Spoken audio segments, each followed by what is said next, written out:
Chansey. This is Backfire.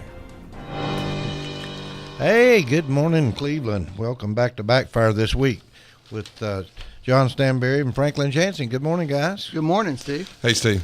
Glad to have you all back in here this new year, ready to go to work. Nice that John could join us this week. Or as on time as I ever am. John, I don't know if our audience knows it, but John usually shows up about the time the music starts. I am extremely dependable. I will be there for you, but I will be on time at best and a little late usually. But I'll be there. Oh, well, John, you're worth waiting for. So. You're going to make me uncomfortable now, Steve. I guess I want to start out this morning with some local things. Of course, we're looking at a new high school. It looks good in the front wall's already going up. Yeah, that's looking good there. It's not Walker Valley, but it's Cleveland High School, right? Did you all see that they've got a $100,000 anonymous donor? Apparently, they didn't have enough money to, or had indicated the budget didn't really allow for, as I understand it, a weight room. And I didn't realize going to Bradley, there's 37 or 3,900 square feet underneath the Betsy Vines Theater, the little theater in that building. And so apparently they've got $100,000 anonymously that's been pledged for a weight room for there. I don't know what that does for the total project, but certainly it's a good thing. That's for Cleveland High School? For Cleveland High School. They said that they would announce, that the donor would be announced later, but right now it was anonymous. Mm-hmm. Of course, as a fiscal person, my only comment was that apparently the football team has a weight room, and I know the wrestling center has a weight room. When I went to school, you had one weight room at the high school, and all the sports were able to commingle and use the weight room. Well, I remember when I went to high school, Cleveland High School, played ball there. We had some weights in our dressing room. And that's about it. Yeah. I mean, we had a couple of bench presses and, maybe one other little machine or something in our dressing room. And this is not a criticism. It's just an observation that it strikes me as we're certainly an affluent nation when we're worrying about a third or fourth weight room rather than just having one at all. We are definitely an affluent nation. Big goings on locally, though. I mean, Titanic battle last night. The Bradley-Cleveland wrestling match was last night. Bradley prevailed, ending about a 12-match winning streak for Cleveland High School. Cleveland announced a new football coach yesterday. Uh-oh, I didn't see that. Who was the new coach? He was the coach at Knoxville West last year, who won the Class 5A championship last year. So, certainly a well-qualified person, it looks like. They didn't waste any time, did they? Well, I don't think you can this time of year. That was recruiting time, isn't it? His name is Scott Cummings, so I guess we ought to welcome him to Cleveland. Coach Cummings. Coach Cummings. Mm-hmm. Coach Cummings. Yeah. And what else did you say, Franklin? Well, Bradley and Cleveland had their wrestling match. Who won? Bradley won last night. What was the total? 37-28, I think, is what I saw in the story that this had morning. To be a barn burner right there. Well, that's funny. When a little before Franklin, a little before me, Bradley was just such a huge powerhouse in football and had virtually no wrestling team whatsoever. I remember, I think in our annual 1980, there were 3 guys in the wrestling photo in the annual, and Cleveland with Coach Miller and their program was just a real powerhouse in wrestling. And the Lennon family and all that, those groups. Tommy and everybody, and Bob Waddell, who's passed away at this point. But they had an incredible program. And then in the 80s and 90s, the wrestling program at Cleveland sort of ebbed back, and Bradley's program just exploded, while Bradley's football ebbed back and Cleveland's football exploded. So over the years, we've seen a lot of movement back and forth on all of these sports. It shows you how one person can make a whole lot of difference. When Bradley High School brought Turner Jackson in, with that background he had, suddenly there was a wrestling program, right. and it really took off. And I have to say Coach Shriver. I wrestled for a year for Coach Shriver in junior high and Coach Miller. And he suggested you go to dental school? I was. I tell this. I enjoyed football, but wrestling. was really, really intense. And of course, I was in there with the Lennons and Bob Waddell and some of them that went on to state championships. And I remember one day Coach Miller was talking, and I was paying attention, but I was kind of looking around the room, and I looked over at Bob Waddell and some of the Lennons, and it was like the burning bush was speaking. And I remember thinking, I'm not quite as intense as they are. And, of course, it showed. They became state champions. Yeah. But wrestling is an intense, tough sport. It really is. And I remember when I wrestled, Cleveland High School didn't have any wrestling back, when I went to school there. So Coach Scott, we had a good football team, and we'd worked on football. But the deal was he wanted a wrestling mat for us to do winter workouts. We're talking about a third weight room, and you all needed a mat. We needed a mat, yeah. Anyway, the only way he could get a mat was they told him he'd have to start a wrestling program or something so they could justify it. So he said, okay. He went over to the football coaches. That was Coach Woodall and Jim Tenera then, and asked them if they knew anything about wrestling. Mm-hmm. And Tenera said that he took a class on it one time or something wherever he went to school. So he said, you're the head coach, and Woodall, you're the assistant coach.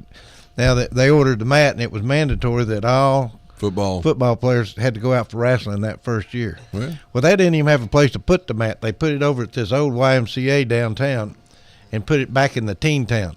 Well, it rolled up on the walls on the side, but that's where we practiced for the first year of wrestling, and I think I learned 2 moves, a chicken wing and a rollover or something. But very quickly, you had a state championship team at Cleveland High. It wasn't very quickly. Well, but I mean, in relative terms, y'all had a state championship That was team. in the 60s. Well, 10 years later, y'all were a powerhouse. But anyway, that's where it started. Anyway, I'm proud of Cleveland High School, but we can't leave out Walker Valley this morning. How about Walker Valley's wrestling team? Well, Walker Valley's a wonderful school. Got all kinds of stuff going on. They just they're pretty far up there towards the edge of the county line, and they don't get noticed quite as much. Well, John, now that you brought Walker Valley up to us a few weeks ago, that we never talk about it. Every time I see you and we talk about these schools, I have to bring up Walker Valley. Right. All right, let's talk about building codes here in Cleveland, Tennessee. There's a lot of hoopla going on about the building codes, and they had some citizens show up the other night at a meeting, and they're speaking against tighter building codes. So anyway, there was a little article here I was looking at and said, if adopted, any improvements or construction must be done by a licensed contractor. Now then, and who would prevent property owners from doing any work themselves? Included in the rules are features such as required sprinkler system in all buildings, residential as well as commercial. Another condition is that the sale of the property to occur, the new building code requirements would need to be made prior to the sale. Well, just those things right there, if that's true, is the reason we don't need to have this new building code. I mean, just those things there. If you own property and you want to go in there and do a little remodeling to it or something there, you ought to be allowed to go in there and do some of the work yourself. That's what a lot of people do. I know for us, we have a crew of people that works on all of our rental properties. And well, actually, that's a really good example, Steve, because here's one of the problems with a lot of these things that government gets involved in. You'll have groups that go to Nashville, and they'll have a title that says they represent a certain trade or a certain industry. Right. But most of the guys that go over there to Nashville, they're big guys. And this is not a knock on you all, but you all have a lot of rental property. Oh, yeah. So when you have a lot of rental property, you have full-time maintenance people. That's correct. And so when they pass these ordinances and these kind of things, it still hurts you all. It hurts you all, the cost for every unit that you do. But you've got a full-time maintenance guy that can do it. So theoretically, you all could go over to Nashville and you could say, yeah, that's fine. We think you ought to do this. But the guy who's got one apartment, or maybe he rents out the basement of his house, he doesn't have a full-time maintenance guy. Costs him a fortune to meet all of these new requirements. So a lot of times government will say, well, the such association told us in Nashville they were okay with this new ordinance. Because it doesn't really hurt them. It actually, because they're already set up to do it, it gives them an advantage over the little guy who has to do all of this himself.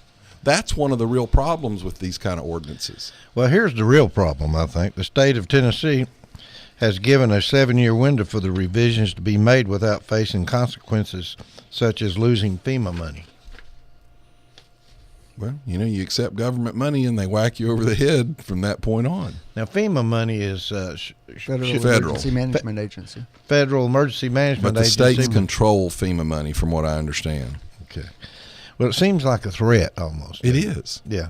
Well, when you get into these mandatory things like this, it's affecting to me, you have unions. I'm going to talk about unions here in a moment with Volkswagen, but then you get into unions having to have licensed contractors that are unionized and everything else. I just think, the Bradley County Commission is going to have a work session and give interested citizens a chance to speak about the building code question. And I really do think that this is going to really run the cost up. It will. And they're going to end up having more permits, higher permits. Right now, the system works. Hey, if we need plumbing done, you have to go down here and get a plumbing permit. You have to have an electrical permit. So there's permits in places that you have a building inspector now that inspects the buildings and so forth. But I just think possibly this might be taking it to the extreme. And I don't know what our options are here, and I think it's something that we need to talk about more on this show, and probably even get an expert or two in here, and let's try to have a little discussion about it, because this is a big deal. Well, and the inspectors are always in a bind. People end up fussing at the inspector. The inspectors have to do whatever the law and whatever the governmental body tells them, the regulations are. And I've fussed about different things, but that's probably not a fair thing. They got a job to do, and it's the Nashville people, it's the city council people, it's the county commission people. They're the ones that set these guidelines.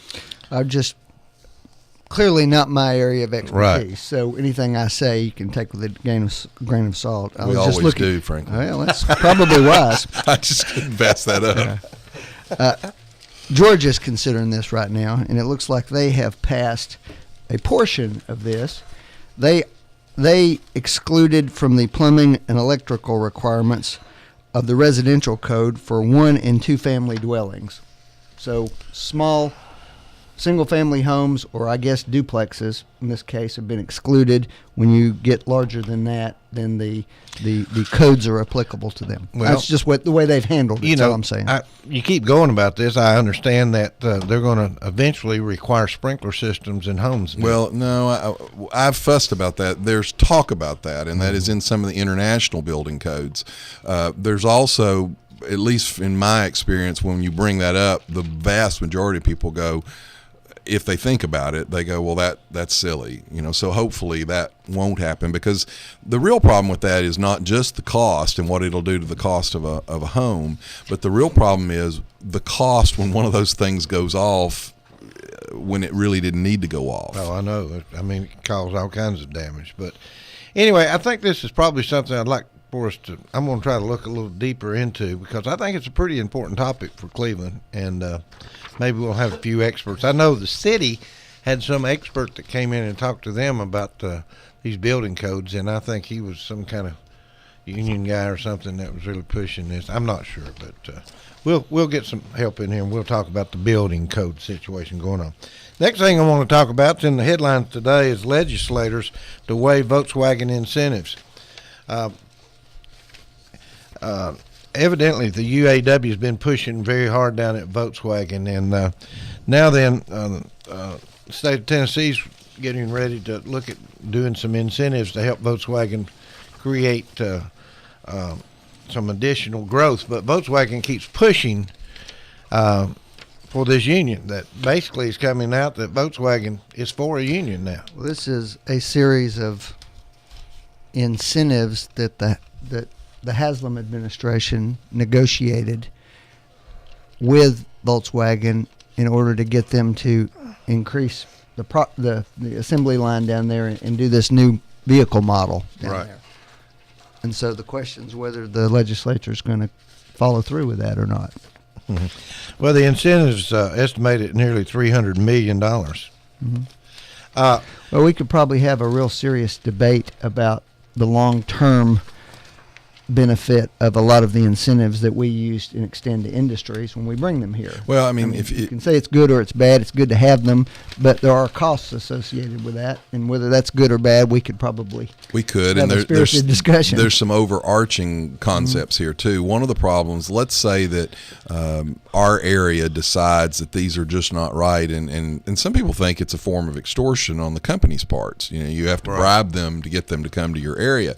The problem is if we say we're not going to do this, well, guess what? Alabama is going to do it. Georgia's going to do it. Kentucky's going to do it. So there's some conversation that this would be an area that under federal trade laws, maybe it could be addressed from the standpoint of not allowing anybody to do it, not allowing the states to do this, which would even the playing field. What would happen right now if the state of Tennessee told them that, they didn't put these incentives in place to have a union brought in, that they think that it will damage the state of Tennessee? I guess the obvious answer is Volkswagen could decide to put their new product line at a different plant. You know, we've talked about this Volkswagen and this union thing. Volkswagen has a 20-member committee, basically, and 10 of the members come from management of Volkswagen, and 10 of the members come from European Union organizations. So one of the problems is two things. That's a 10-10 split on any kind of vote,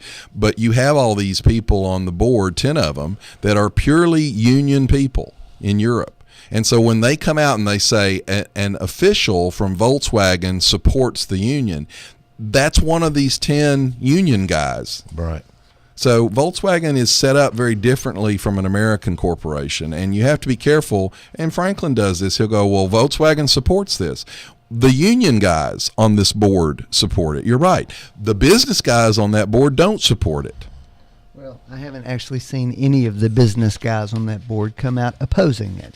Well, so you say that, but I don't see any evidence to support that. Because, Franklin, they've got companies or plants all over the world, and this union group has control of those companies. So those company guys are always walking a tightrope. I'm just going to say again, I haven't seen a single one of these guys say anything negative because about they're that. afraid that they'll go on strike all over the world. Where do you get the information that the business people on this council are opposed to? Where does that come from? All right, let me tell you where that comes from. It comes from the fact that every time there is a quote that's positive for the union, it's always from one of the 10 union members of that 20-member committee. So I am surmising that since you don't ever read a quote from one of the business people, it's always the union people saying it, that the business people probably aren't as supportive. How's that? Okay, so it's an assumption, is what you're saying. It's always if it is, it is. It is an assumption because it's always. Let's not say that we know that when we don't. It's always the union guys that are saying we want the union. Seems to me it's a relatively straightforward issue, though. I mean, union or no union? No. What? State made a deal. The state made a deal. They've already done their deal. This is for an additional expansion, isn't it? No, they did the deal when they brought them here originally. Mm-hmm. And then they did a second deal, which is we're going to do this if you'll put this new product line in Chattanooga and double the size of your plant. Okay, we're going to do that. Well, a deal's a deal. Well, it just seems to me. I'm glad you said a deal's a deal, Franklin, because under labor law, once you lose a election, you're not supposed to have a union vote for another year. So if a deal's a deal, are you also in agreement that the union, the UAW, is basically skirting around the actual deal's a deal laws in place about organizing a union if they were when trying to have a an vote? election, I would say that'd be true. But they're still organizing and getting in there, right? Well, I don't think the law prevents them from trying to organize. Franklin, I think it prevents them from having another election. The whole point of that rule was that organization is done through a vote. You have a vote. If you lose the vote, you have to wait a year. They didn't wait a year, did they? They went ahead and started organizing, even though they lost the vote. The law prevents you from having an election. So, in other words, you're okay playing a semantic argument. I'm just telling you what the law says. If you don't like it, change the law. What was the intent of the law? What was the intent of that? I don't know what the intent of that was to have things settle down. Get out of here. What I do know is that Volkswagen is now apparently going to recognize two separate groups. Well, that's down there. because one that's apparently backed by business groups, and one that's apparently it's organized by the people that don't want the UAW who voted it down. Okay, so apparently they're going to have separate representation. Well, that's at least an improvement. I'll agree. Okay. But had the UAW honored their original commitment to wait a year, by the way, they actually said, yes, federal law is such, we'll wait a year. And on top of all that, Franklin, if the federal government under the Democrats' control hadn't passed laws requiring any kind of works council to be the UAW, we wouldn't have had this whole argument in the first place. Let me ask you, do you think things are going pretty smoothly at the Volkswagen plant now? I mean, as far as I can tell. Everybody, all the employees seem to be happy to me. Everybody's working, trying to get the cars done. All of a sudden, unlike Detroit, which was run by the unions. As far as I can tell, there isn't much dispute going on down there. It's everybody on the outside that's worked up about it. Well, the employees voted no. Well, I will say this. I've got a relative, I'm not even going to mention who it is, that works at Volkswagen. Mm-hmm. And he says it's nonstop. He tells me it's nonstop. He says he thinks that the union will probably go through now because it's just nonstop. They're scared. Yeah, that's right. They did this card check thing where they're union thugs, and that's what they are, Franklin. Go out to your home, knock on your home door with a card in their hand and say, you support the UAW, don't you? Sign the card. That's exactly what the closed vote was supposed to avoid, and yet the union thugs are still doing it. Anyway, I want to say, I know there's a lot of guys. It's not been my experience that everybody who's in a union is a thug. Well, let me ask you a question, Franklin. Would you support federal elections in that regard where Republicans, let's say in Bradley County, because Republicans are the majority in Bradley County, should we be able to take the ballot to someone's door and stand at the door and go, here's your ballot. You're going to vote for him, aren't you? You're going to vote for her, aren't you? Would you support that? Depends, John. So you might support that. It depends, John, on whether or not the labor environment that you had the opposite thing going on, which was threats at the plant. So, folks, keep in mind what Franklin's telling you is he would allow local governments to knock on your door and make you vote in front of them. What John wants to do is to have a ignore history. Vote. No, what I want to do is have what America's based on democracy, where you have a secret ballot vote. That's what I want. Okay. And they had it down there, and the union lost, and they went, well, we don't care that we lost. John, now we're going to send our thugs out to your house and force you to sign a card. Here's the answer to your question, though, John. Last time I checked in 2012, the Republicans lost the presidential election. The next day, as far as I can tell, they started working on the next presidential election. Isn't that true?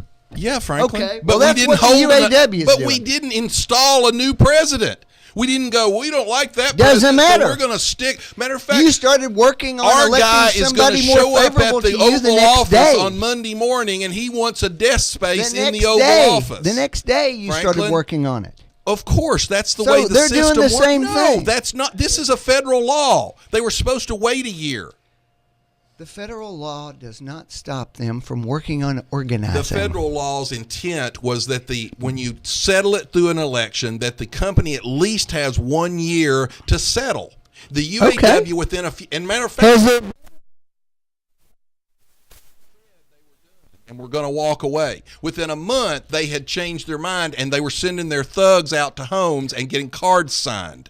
Well, John, we have a fundamental disagreement about your characterizations of people who happen to be in unions. Franklin, and there's a lot of people. Someone who knocks on. And all the way, there are a lot of union members who live in Bradley County. As far as I can tell, they're upstanding citizens, and they're not thugs. Most of those union members that live in Bradley County, they don't support abortion either, but they take their dues and they're forced to pay them to the union, and the union turns around and uses that money to support abortion. It uses that money to support gay marriage. If you are in a union, according to John, you're a thug. No, the union employees, not the people on the line, but the people that actually work for the UAW. A, their presidents are all multimillionaires off the backs of the workers, and B, the people who work for them, they are thugs, Franklin. They've broken legs, they've broken arms, they've burned cars. John, You're you saying really the could, you organization. could The really, organization, you could not the really, membership. You could really use a serious dose of history of the American labor Well, movement go ask Magic and how it Chef. arose. Go ask Magic Chef how the union worked out in the 70s for them.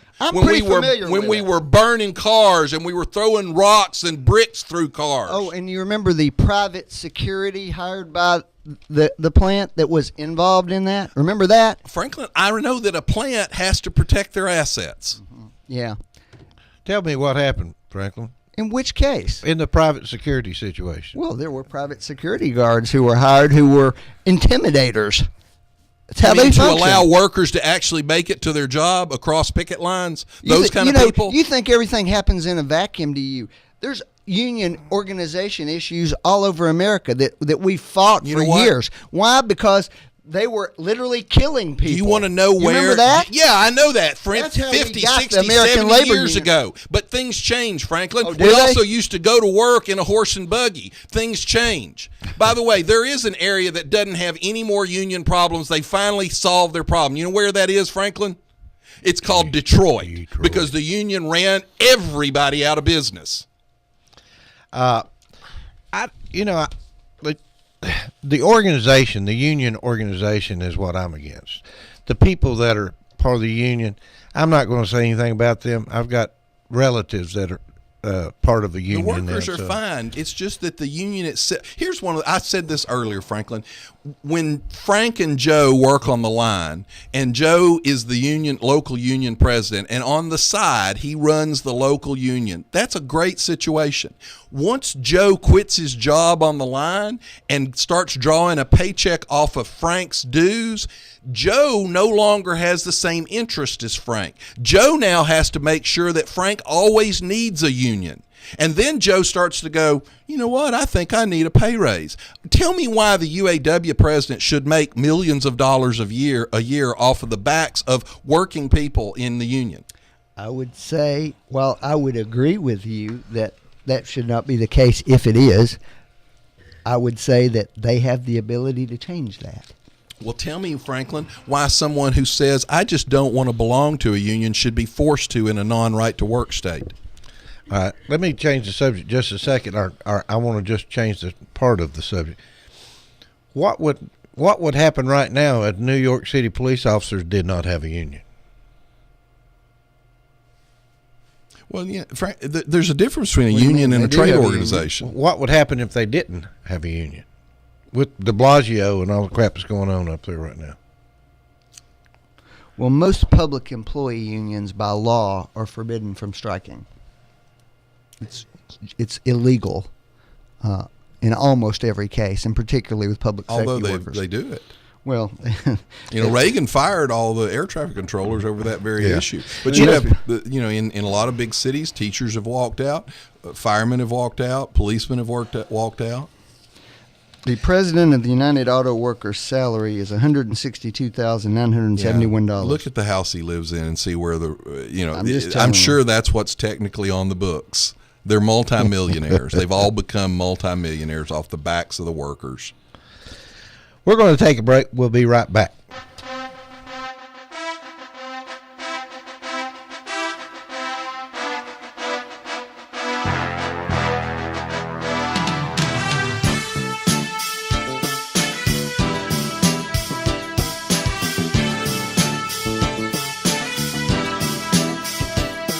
You are listening to WOOP-LP, Cleveland, Tennessee. WOOP FM is a broadcasting service of the Traditional Music Resource Center, and we play America's original music. Check into cash. The cash you need is closer than you think. Get an auto title loan today for up to $2,500 at Check Into Cash. You drive home with the cash in your pocket. Visit Check Into Cash for an auto title loan today, or get a payday advance for up to $425. Call toll-free 877-262-CASH. Title loan amount determined by value of car and ability to repay. Borrowers often use payday advances over a period of months, which can be expensive. Restrictions apply. See store for details.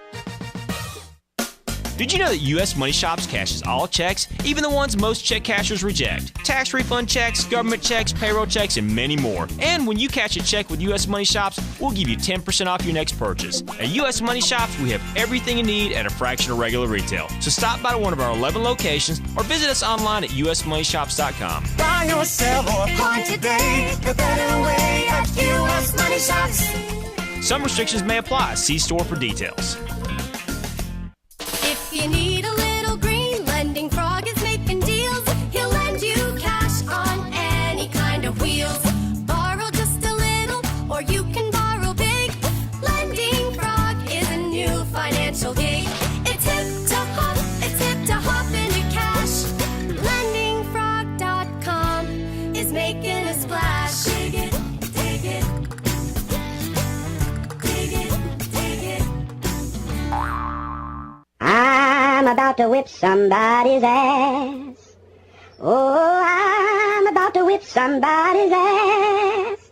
Oh, if you don't leave me alone, you're gonna have to send me home, 'cause I'm about to whip somebody's ass. Hello, this is the Matador. You know, every once in a while, you and your spouse or maybe your girlfriend might get into a little dispute. The new policy is now if you call the police, they're going to take both of you. It's going to cost twice as much. But if you want someone to bond you out, someone that's going to be there quick and dependable, that's Speedy's Bonding, who's been in service for 25 years. If you say the Matador, you can get 25% off. And his number is 479-9905. Hello, my name is Andy Figglestaller with Ed Jacobs & Associates. We are an employee benefit and insurance broker in business for the past 20 years. The new healthcare law, also known as Obamacare, has finally arrived. The law is complex and the choices are confusing. You have questions, we have the answers. It is our passion to find cost-effective solutions for every client. The solutions will be different for every person or business. Let our knowledge, experience, and passion go to work for you. Contact us today and let us assist you through this process. Our phone number is 423-473-0202, or you can find us on the web at edjacobs.com. Dr. Christopher Chase, with Associates in Plastic Surgery, now offers his patients the convenience of a Cleveland office at 2350 North Ocoee Street. Dr. Chase specializes for the ladies in breast augmentation, including lifts, reconstructions, and reductions, also tummy tucks or mommy makeovers, and facial rejuvenation, including facelifts, eyelids, brows, nose, and he also offers Botox procedures. Check out Dr. Christopher Chase. He is certified by the American Board of Surgery, the American Board of Plastic Surgery. He's a member of the American Society of Plastic Surgeons and the American Society of Aesthetic Plastic Surgery. Check their website out at aprs.md. That's aprs.md. Call for your convenient appointment in Cleveland at 624-0021. 624-0021. 2350 North Ocoee. That's Dr. Christopher Chase.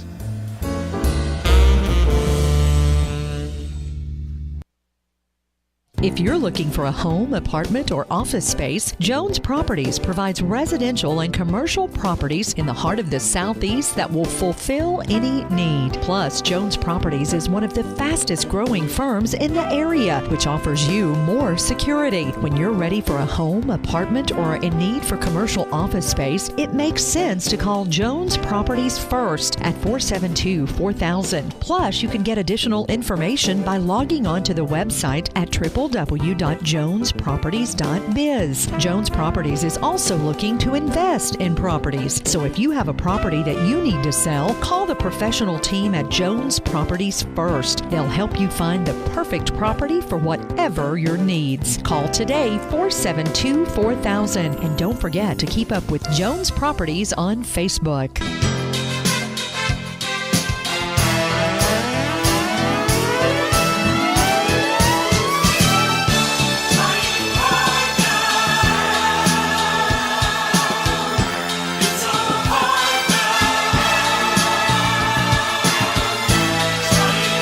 All right, we're back here live in the studio, ready to go again for another beautiful week with Backfire. Anyway, we've been talking about several things this morning. One thing I want to talk about right now, we've got a caller calling in. Let's go ahead and take a call. Go ahead, caller. You're live. Good morning, Steve. How you doing? Good. How about you? Looks like that music, John Franklin's going to go 10 rounds. I don't know if we'd make it 10 I don't know. rounds. 10 might be a big stretch. Both you guys up. You was talking about the union at Magic Chef. I was working there when all that was going on, and I don't know how they got my phone number, but I was threatening Nessa on the phone. And but I didn't go out on the picket line, and I think it was more people that didn't want the union than did. And but there was a lot of people lost their homes and they got divorced on account of that union over. I remember all that. Well, I can tell you that there's research that shows if a strike lasts longer than 2 weeks, it doesn't matter what kind of concessions the union gets for the membership, you will never make up the money lost if the strike is longer than 2 weeks. Yeah, my father had been retired over there for 3 years, and they actually tried to get him to come back, and that was stupid because once you retire, I don't think he wasn't going to cross the picket line. Right. But it was a mess. So you got phone calls at your home number, more or less demanding you come out and help the strike. Yeah, I did, and I didn't do it.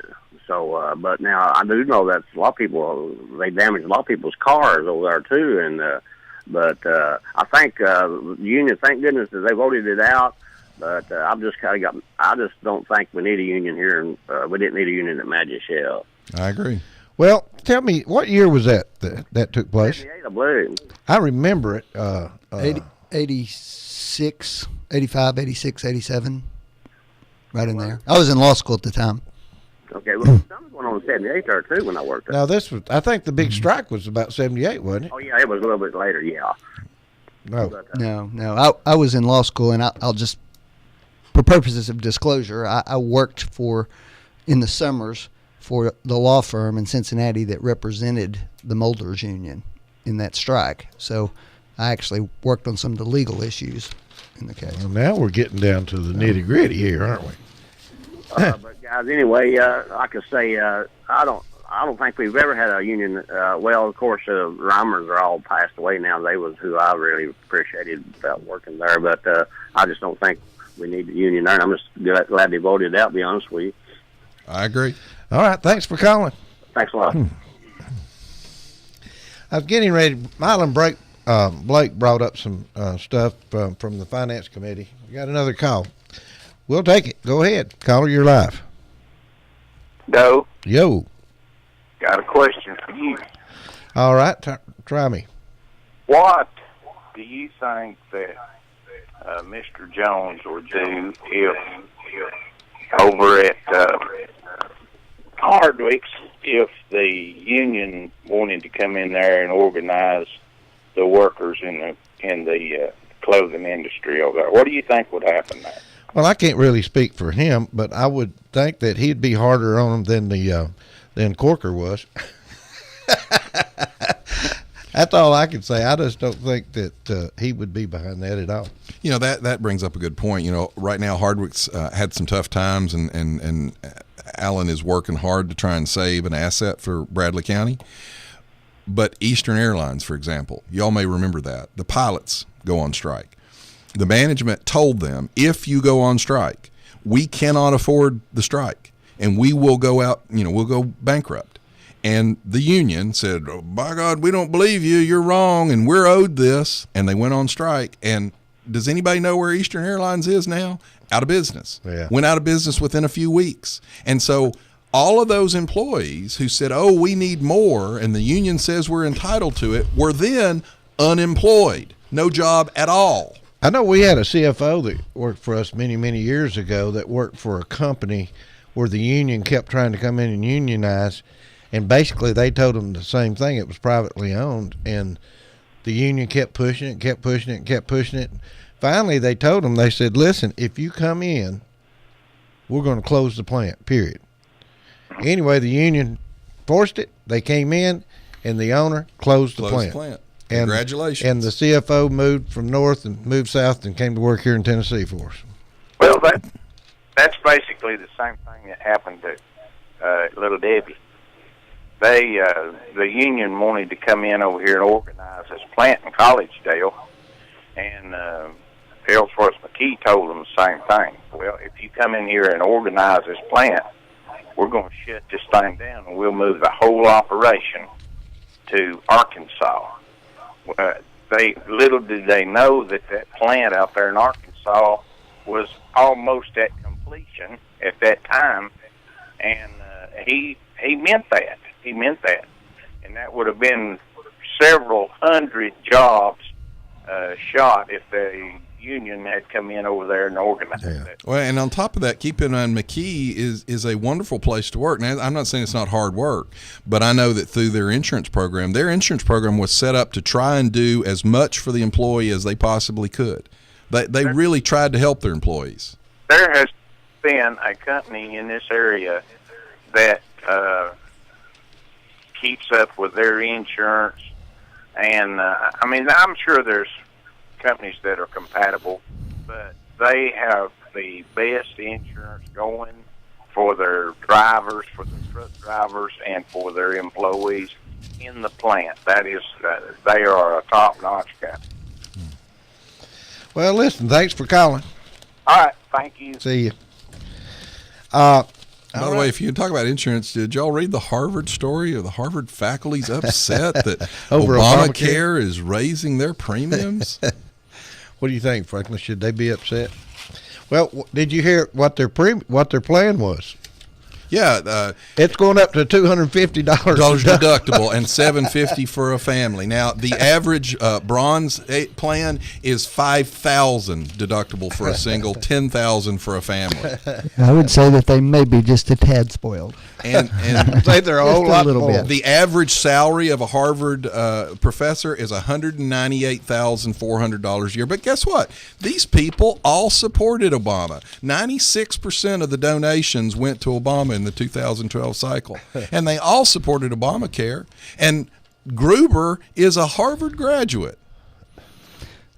By the way, the number of uninsured Americans fell dramatically over the last 6 months. In other words, we've got more insurance. Well, did it cover all 40 million? Not yet. But it's supposed to phase in, John. That's what's supposed to happen. We were told that it'd cover all of them, and it's It did, Oh, and by the way, you weren't told it would happen in 15 months. Did you John. deduct out the hundreds of thousands of people with dental coverage that the administration lumped in to make the number look bigger? John, did you pull out all the people that had actually signed up on Medicaid? These aren't government numbers we're talking about. These are independent groups. The numbers come from the government, and the government lied. The Obama administration, well, when they got caught, they said, oh, it was just an inadvertent mistake. That mistake's never been made in the history of the reporting of the department. This was the first time they'd ever included dental in the number, but it was a mistake. By the way, the costs of medical services in America went up at the lowest rate in 35 years.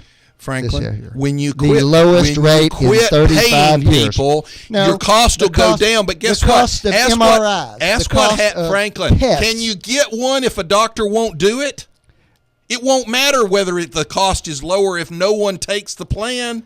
In California, over 50% of the people listed as providers aren't providers. What's happened here is we have more insurers coming into the market. Not now. Insurers, doctors, and hospitals, Franklin.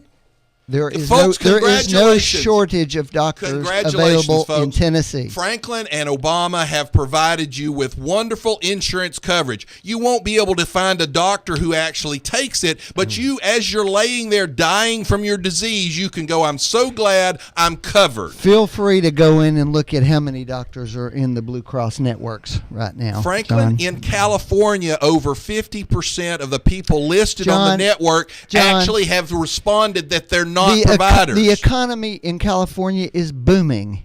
They've got a huge budget surplus this year. What happened? They were broke here just a couple years ago. Amazing that Obamacare didn't kill the economy. Franklin, amazing. The unemployment rate's falling like a stone there. All the businesses are doing well. From what? The businesses that are still there that didn't leave and go to Texas. California was the largest loss. They were the largest job loss state in the country, Franklin. They were the largest job loss state in the country. $20 billion budget surplus this year. Oh, my gosh. Largest job loss state in the Every nation. single myth y'all spewed out has proved to be false. Every Franklin, one of them. Were they the largest job loss state in the country? When? For over the last 3 or 4 years, they all moved to Texas. No, they were not. All right, I'll bring those numbers in for you next week. I had them a few months ago, but I'll bring them back in for you, Franklin. I was wanting to talk about one more item on the local scene before I got off on the national scene, but I don't think we can. So I'll save it for next week. Anyway, we had a new Congress sworn in. What's going to change? Well, you're going to see the president throw his little temper tantrums and veto things. He's already announced that Congress had been sworn in 1 hour when they announced they would veto the Keystone XL pipeline. Now, he says he wants bipartisanship. That's actually a bipartisan issue. Republicans and Democrats are going to pass the Keystone pipeline, and this administration is going to veto it. Why would he say that, Franklin, before he had a chance to listen to anything? Because they've told him what's going into the bill. Well, now, I understand that the Democrats are going to try to write it where they get nothing but Chuck Schumer is adding benefits America only. In other words, the oil that's going to come through the pipeline has to be utilized in America. Can't do that. It's Canadian oil. You can't tell them where they can sell their oil. You can pass whatever law you want, just like Obamacare. That's what I heard that the Democrats were going to do. They were going to try to put this in place. Here's the deal. Chuck Schumer is actually lining the amendments up. If that were the case, they don't need the pipeline to come to America. But Franklin, the point here is all the Democrats are trying to do is muddy the water. Chuck Schumer is in charge of these amendments. And what he's done is he's put all kinds of amendments in there that will give his Democrats an excuse to vote against it. So they'll pass an amendment that's unacceptable to this state or that state. And that Democrat senator from that state will be able to go, well, that's why I voted against it. Now, when Bob Schieffer asked Schumer later, he said, if these amendments pass, all the amendments that the Democrats are putting forward, would you still urge the president to veto this legislation? Schumer replied, well, yes.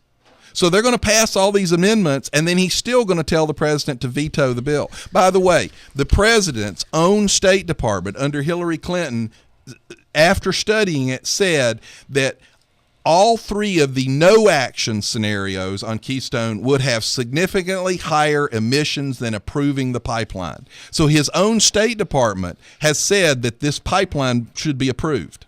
But he's going to kowtow to a bunch of crazy environmentalists. By the way, you know who the leading opponent of this Keystone XL pipeline is? Who? Why, it's none other than Tom Steyer, the San Francisco billionaire who gave $63 million to Democrats last year, who, by the way, made all of his money in foreign countries investing in carbon energy, who is now heavily invested in green energy subsidized programs. So what's Tom Steyer doing?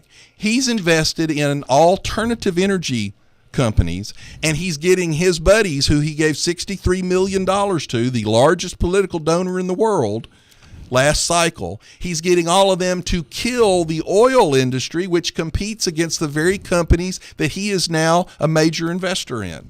Gosh, that sounds a lot like crony capitalism. Franklin, speak. No, I mean, I just, this particular individual's big political issue is environmental stuff. Yeah. That's where he spends his money. But I agree that we shouldn't be spending those kinds of monies on any of their issues. That's my position that I've taken all along. How do you feel about the fact that Obama said we need to study it, and if we study it and it's deemed acceptable, I'll sign it. Then after he said last year, by the way, that the bill as was written he would not sign. Franklin, that's what he his said. own State Department says that all three of the non-action alternatives are actually worse for the environment. His own State Department ruled that. I don't know what that means, John.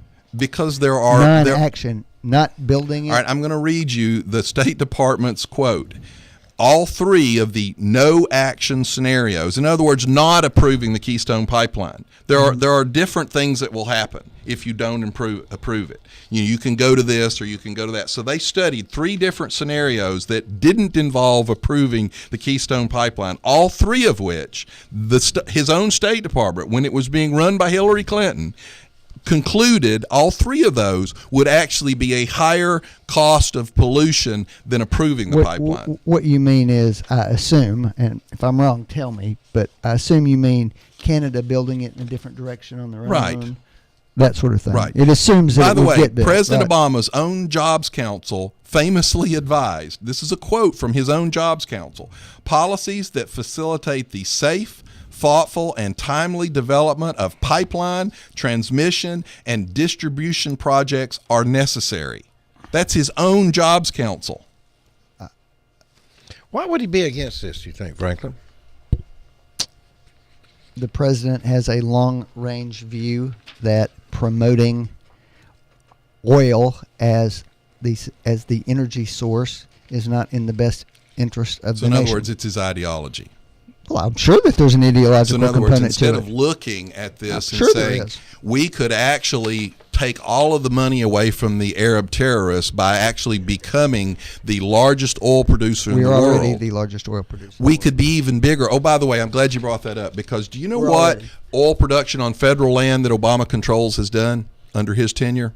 Gone down. 16% decrease in oil Sure. production on federal Sure. land. So Again, part of that but overall Franklin, view. all of the liberals, and in the White House included, has come out and actually taken credit for the increased U.S. production. You've done it on this very show, and I've tried to make the point every time you've done it. It is in No. spite of Obama, not because of Obama. What I have said in response to your statements is the president has not gotten in the way of that private oil 16% production. reduction. Franklin, if he reduced oil production on federal land 16%, in other words, it could have been even bigger. We could have even been a bigger producer. The president could have very easily taken the approach in response to environmental concerns that the fracking, which is producing these large growths in oil production, is an environmental threat. So what There's you're some evidence saying to that. is He did not could do have that. screwed it even more. No, he didn't. How does he reduced oil production on federal land by 16%? Yes, Franklin, yes. we At the live same- on oil. at the Our same- economy lives on And, oil. and you know what, John? When the country goes completely into the toilet, when like that it dries has up, under the last 6 years of Obama. as the economy explodes. Actually, says it's in all the the toilet. only places it's exploding is on Wall Street and in state and private oil production. Because, John, your party is simply, I don't know if it's biological or intentional, incapable of looking past the next quarterly statement. You won't do anything for the long term. Franklin, ethanol It's not in the long-term interest of this Franklin, country. Explain this to me. Ethanol has pulled corn out of the food supply. So now your beef costs more because the farmer has to pay more for his corn. Your milk costs more because the farmer has to pay more for his corn. Your eggs cost more because the farmer has to pay more for his corn. And the ethanol eats your engine up, so you have to replace your products more often. And your tax dollars are actually subsidizing the cost of the ethanol, which is raising your food costs and John, raising your engine costs. And the argument. Ethanol is more damaging to the environment than the oil is. Actually making the argument that today's cars last less time than cars made No, before. actually, it's the small Really? engines, Ian. It's the small engines. It's the 2 cycles. You can't. I'm over here paying 10 cents more a gallon to buy 100% gas because ethanol destroys small engines. And a lot of people didn't, a lot of myself included, I ruined 2 or 3, so I had to spend more money buying a new weed eater, buying a new lawnmower, because I didn't understand originally that the ethanol destroys the engine, on top of the fact that, Franklin, that on an environmental impact level, ethanol is actually more damaging to the environment than gas is. So all of his policies, not only do they not make money sense, but they don't even make common sense. John, but make sure that Steyer, the multi-millionaire Democrat donor, is happy and makes money on his investment. Of the ridiculous things you just said are overwhelming. Franklin, you cannot possibly make the argument that America's continued dependence on oil as a source is in our long-term best I don't know interest. if you need to clean and your in ears. fact, I didn't say that. What I said was 75% of the problems we've dealt with in this country for the last 45 years are directly related to our dependence on oil. are dependent. No, Franklin, you're wrong. Now let me correct where you're wrong, because it's not. The problem hasn't been our dependence on oil. The problem has been our dependence on foreign oil. If we could actually produce our own damned oil, we wouldn't have any problem. This president, the land that he has controlled, he decreased oil production. We now produce more oil here, and we could have been producing even more. More oil here than we import now. But do we? Wait a minute. What's happened to our gas prices all of a sudden? They've fallen dramatically because the Saudis have upped their production. Well, could it fall some more? Yes, if we'd produced more. If we produced more. But this more? president has reduced production. Well. But you know what? That may not be in our long-term best interest, because that guarantees that we makes continue. No sense, Franklin. Because we need to move off of oil, John. Actually, Franklin, a lot of us don't agree that we need to move off of oil, and we certainly don't. You certainly don't move off of oil in 2 years.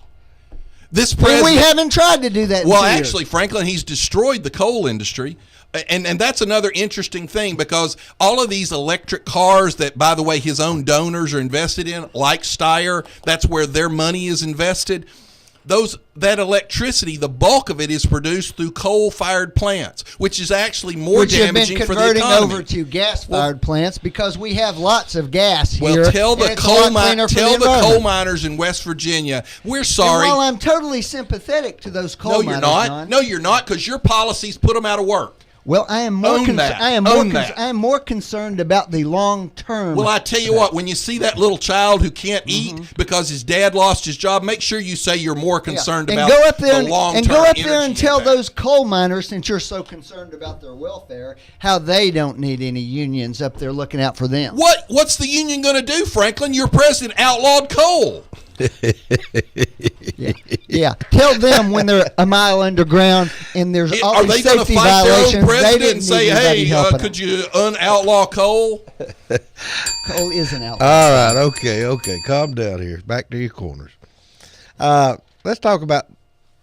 There's several things I'd like to talk about. We're not going to have time, but I've got to talk about de Blasio or whatever it is before we leave this morning.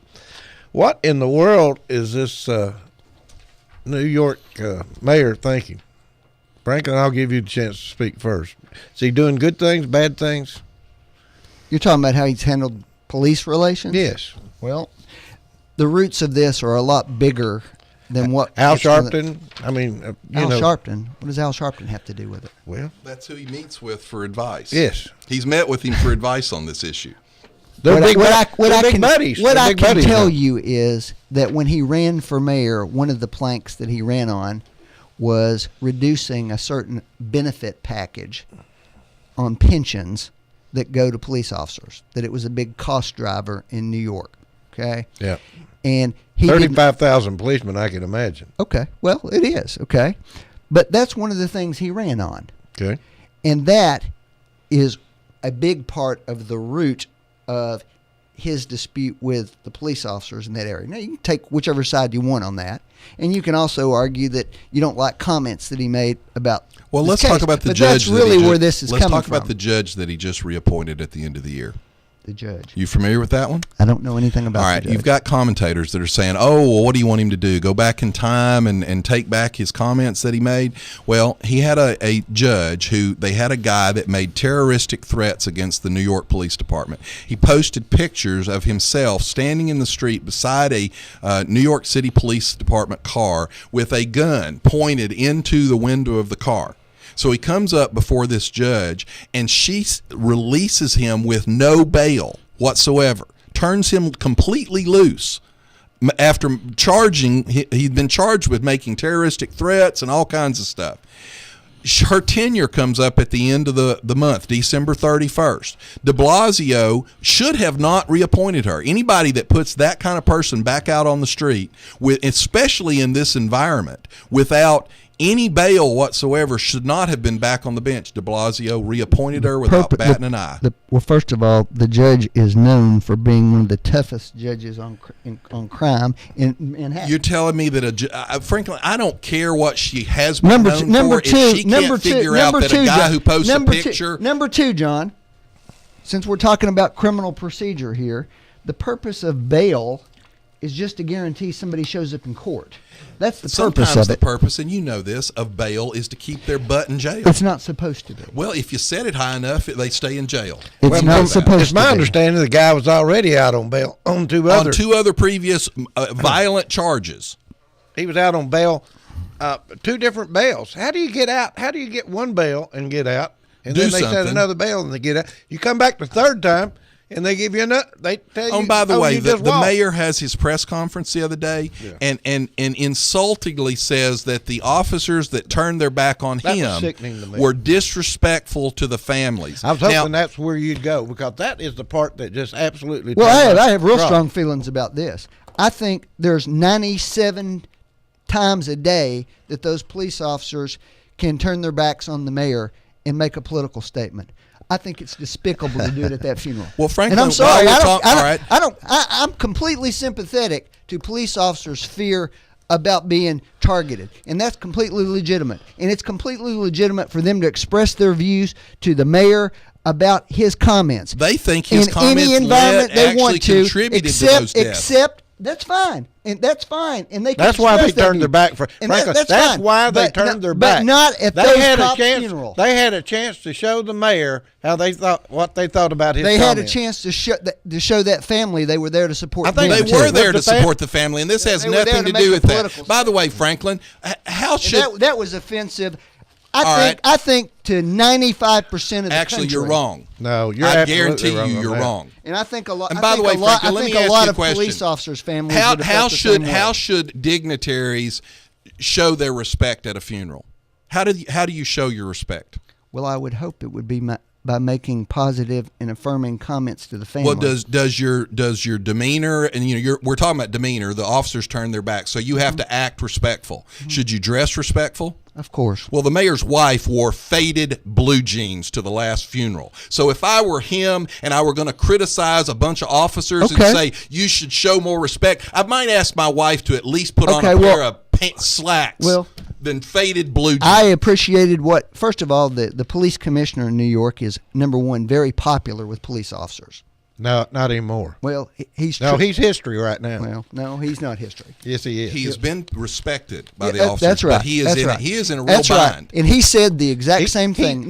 He's going along with the body because that's his last he said, and I agree with him. Who hires and fires him? He said. Franklin, who hires? He said. Let me finish. I know what he said. We all know. He said it's fine for the officers to express their views about the mayor anywhere but at those Who funerals. hires and And fires he's him? absolutely You know why that's the only thing. you want to know why would Exactly the body even say anything? I'll tell you why the officers Why didn't he did just it, keep and their I'll mouth tell you shut? why the mayor's upset about it. They did it there because they knew it would give the largest audience to see their disrespect for the mayor. And the television. And that's why the mayor's upset about it. Absolutely, And they did that. the police commissioner works at the discretion of the mayor. If he contradicts the mayor will fire him.